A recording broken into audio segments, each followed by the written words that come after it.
கிறிஸ்துவுக்குள் பிரியமுள்ள சகோதர சகோதரிகளே, பலந்தரும் தேவன் எபிசோட் 1968க்காய் கர்த்தரை துதிக்கிறேன், மகிமைப்படுத்துகிறேன். இந்த நாளிலும் எரேமியா 32ஆம் அதிகாரம் 17வது வசனம் சொல்லுகிறது, உம்மாலே செய்யக்கூடாத அதிசயமான காரியம் ஒன்றுமில்லை. உம்மாலே செய்யக்கூடாத அதிசயமான காரியம் ஒன்றுமில்லை. ஆண்டவர் சொல்லுகிறார், பலத்தினாலும் புயத்தினாலும் வானத்தையும் பூமியையும் உண்டாக்கினவர். அவர் சொல்லுகிறார், அதிசயமான காரியங்களை உங்களை காண செய்ய போகிறார். நீங்கள் கர்த்தரிடத்தில், இயேசுவிடத்தில் வந்து பாருங்கள். இந்த பூமியை உண்டாக்கினவர், வானத்தை உண்டாக்கினவர் உன் காரியங்களிலே உனக்கு உதவி செய்ய மாட்டாரா? உன் வாழ்க்கையில உதவி செய்ய மாட்டாரா?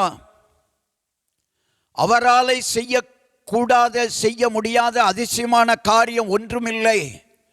தொழில் நஷ்டமா, வியாபாரம் நஷ்டமா, வாழ்க்கையில் கண்ணீரா, வேலை இல்லையா, ஞானம் இல்லையா, இயேசுவிடத்தில் வா. அவராலே செய்யக்கூடாத காரியங்கள் ஒன்றுமில்லை.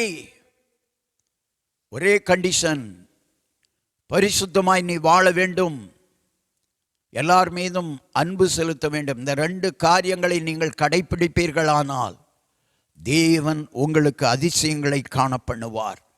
மீகா 7:15 சொல்லுகிறது, உன்னை அதிசயங்களை காண பண்ணுவேன். நீ அதிசயங்களை காண்பாய் என்றே சொல்லுகிறார். நீ வா, வந்து பார். கண்களை மூடி ஜெபிக்கலாம்.